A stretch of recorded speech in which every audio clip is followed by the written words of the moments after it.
President Joe Biden blocks a multi-billion-dollar deal that Northwest Indiana officials say would have provided a much-needed economic shot in the arm, but the Steelworkers Union opposed the merger. Our Noel Brennan is live in Gary. Noel, part of the concern is having a foreign company merge with an American steel giant.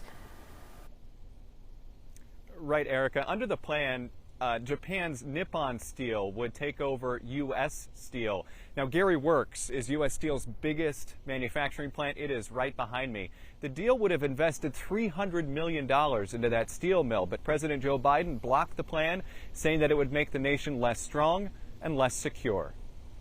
This is a landscape that is unique to our area.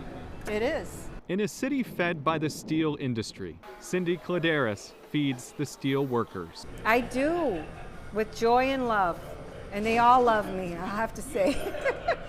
Cindy owns the Great Lakes Cafe in Gary, Indiana. Gary Works is our main source. The restaurant is right across from Gary Works, U.S. Steel's biggest manufacturing plant.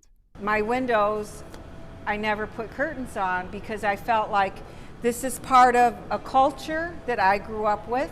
She chats with steelworkers every day and knows what's on their minds. The president did not give his approval of the sale. President Joe Biden blocked a deal to have Nippon Steel, a Japanese company, take over U.S. Steel. In a statement, President Biden said, quote, "This acquisition would place one of America's largest steel producers under foreign control and create risk for our national security and our critical supply chains." This is definitely something I'm trying to figure out.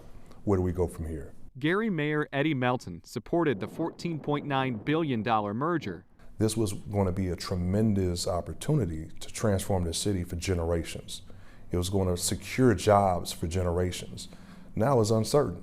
Melton said Nippon had committed to upgrading Gary Works. We know that Gary would have received an enhancement in our blast furnace number 14, which is one of U.S. Steel's highest producing blast furnaces in the country.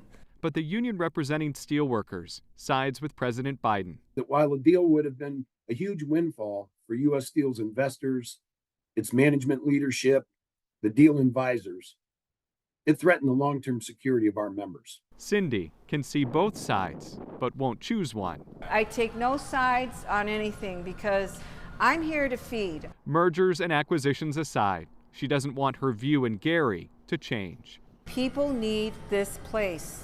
They do.